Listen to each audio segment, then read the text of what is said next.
Finally दोस्तों फिर आ चुका हूँ भोजपुरी के दबंग स्टार खेसारी लाल यादव का जानकारी लेकर।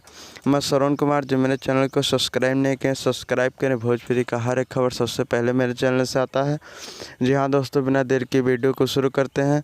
भोजपुरी के दबंग स्टार खेसारी लाल यादव का एक सॉन्ग का पोस्टर लॉन्च कर दिया गया महादेवा इन फिल्म्स के यूट्यूब चैनल से, जो कि उस गाने का नाम है उमरिया के फ़र्क, जो कि खेसारी लाल यादव का गाना लिखे हैं कुंदन प्रीत जी और लॉर्ड जी का म्यूजिक है, जो कि उस गाने में गाए हैं सिर्फ खेसारी लाल यादव, फीमेल सिंगर कोई नहीं है।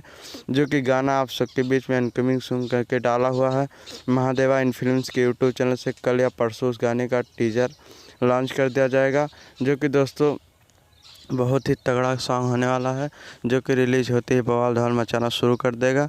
यहाँ से तो बहुत ही दिनों के बाद महादेवा इन फिल्म्स के यूट्यूब चैनल से खेसारी लाल यादव कुंदन प्रीत का कमबैक हो रहा है, जो कि रिलीज होते ही बवाल धमाल मचाना शुरू कर देगा। जी हाँ दोस्तों, जो मेरे चैनल को सब्सक्राइब नहीं करें सब्सक्राइब करें। फिर मिलेंगे नई वीडियो के साथ, तब तक दोस्तों धन्यवाद।